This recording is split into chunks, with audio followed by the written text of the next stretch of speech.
Good afternoon, I'm Abe. And I'm Frank. And this evening, we're adumbrating the second half of Chapter 18, Renewing the Sectional Struggle, in Kennedy, Cohen, and Bailey's The American Pageant textbook. Abe, take it away. All right.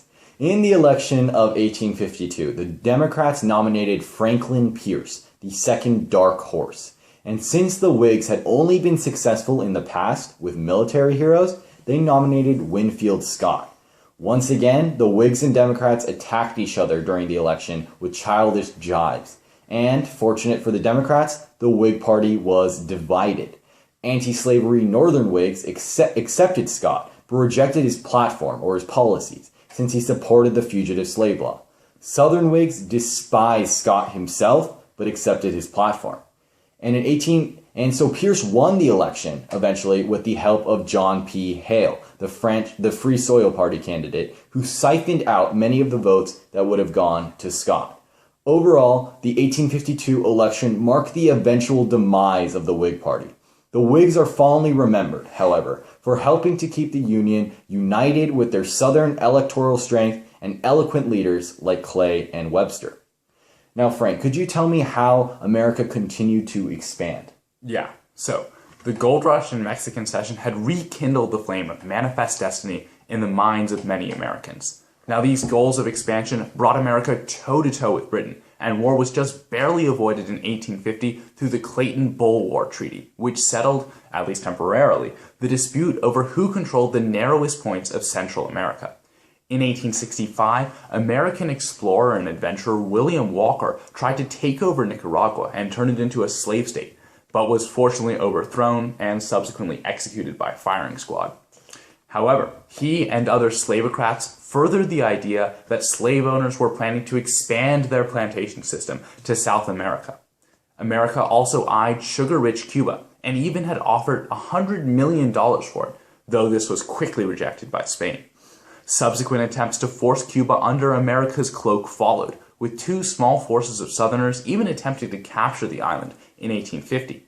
Most importantly, in 1854, Spanish officials seized the American steamer Black Warrior, and President Pierce responded by ordering the creation of the Ostend Manifesto by his European diplomats. Essentially, it offered to purchase Cuba for $120 million, or America would have the right to go to war and seize Cuba.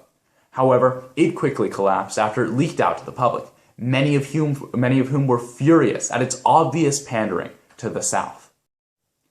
But Abe, can you tell me how America tried to expand across the seas, over the Pacific Ocean? Yes, America sought to become a Pacific power. Britain, as a result of the Opium War, already had access to 5 Chinese ports and control over the island of Hong Kong. So President Tyler sent Caleb Cushing, who was interested in commerce rather than colonies, to China to negotiate.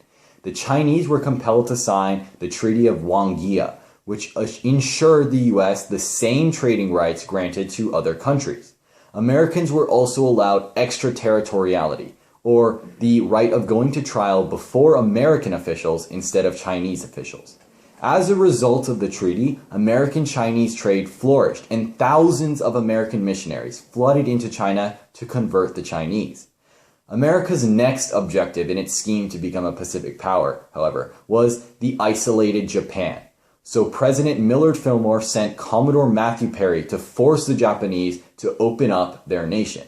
Eventually, Perry and the Japanese signed the Treaty of Kanagawa, which ensured proper treatment for shipwrecked sailors, established American coaling rights in Japan, and initiated consular relations.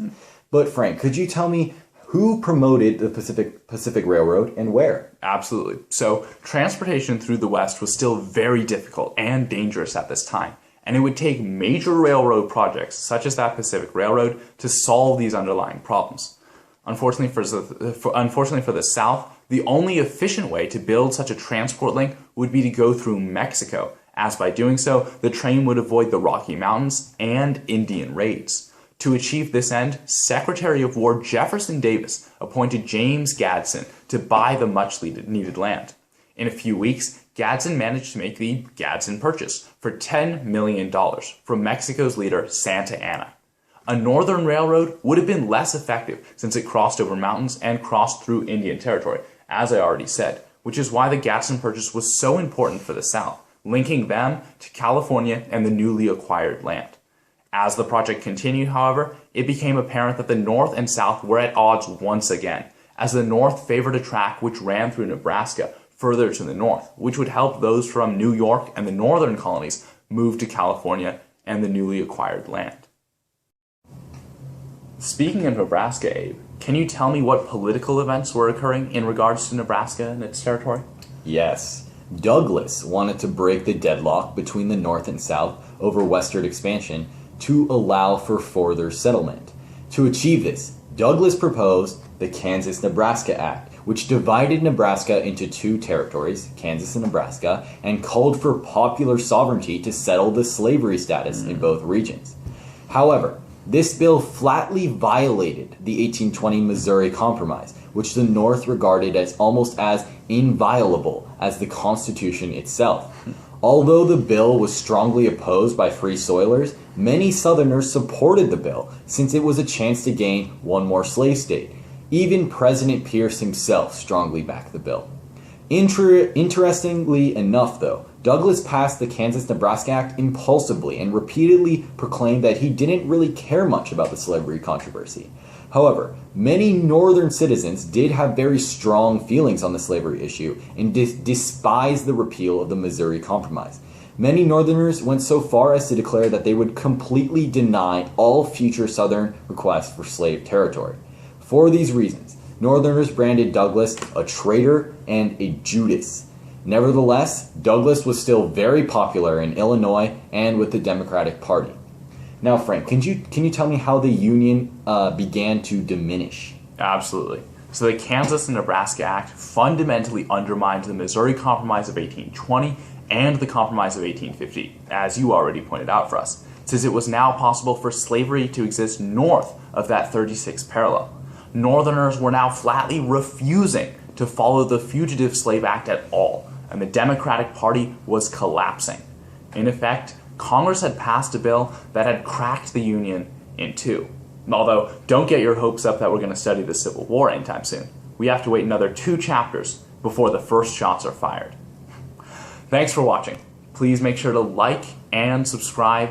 And comment down below if you have any questions. We'll catch you guys next time.